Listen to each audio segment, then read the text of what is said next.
When you look at your friends, when you look at the circle around you, you can't just hate on them because they're merely a reflection of you. You chose them. They didn't just fall on your lap and you're unable to hang out with them or you're unable to separate yourself from them. You're intentionally selecting the people that you want to spend time with. Now, the people that you spend time with are often very similar to you, or if not, they have a massive impact on who you are. So if you want a better job, if you want to become an entrepreneur, if you want to make more money, why wouldn't you surround yourself with individuals that have that same desire, that have that same tendency? If you're hanging out with losers, if you're hanging out with druggies, if you're hanging out with people that are pessimistic, what do you think is going to happen to you?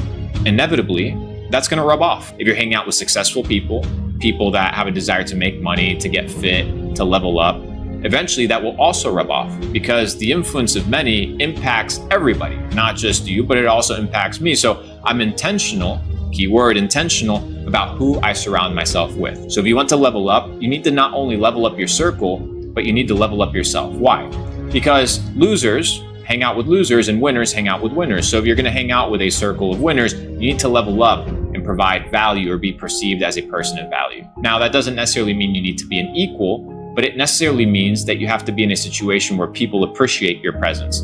You always want to be the person that's invited in the room. That means you have to be respected, you have to be well educated, you can't look like an absolute loser and a scrub, and you have to be able to provide value in some way, shape, or form. Now, oftentimes I go and hang out with successful people that make a lot of money and they don't want to make more money.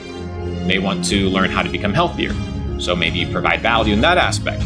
Maybe they want to integrate into a new niche or they want new connections. So maybe you can provide value in that aspect. And if you're like, Luke, I have no value to provide, then figure out how you can learn those skill sets and how you can become valuable. And then inevitably these people will begin to be attracted to you. The people that are dragging you down, you need to be able to cut them off. Why? Why would you have them around? They're leeches. They're sucking away the energy from you, right? They're draining you every single day with their mindset, with their perspectives, with their limitations, and inevitably you'll begin to believe that too. Now, I prefer to have the delusion of abundance than the delusion of scarcity. So I surround myself with people of the like mind.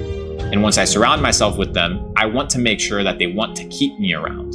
And that means that I need to provide value by understanding them. And if I can't provide value, I will go back, work on myself, refine myself to be in a situation where I can provide value. And if you want to level up in your business, if you want to level up in your personal life, you have to level up your circle because you're only as good as the people that you surround yourself with.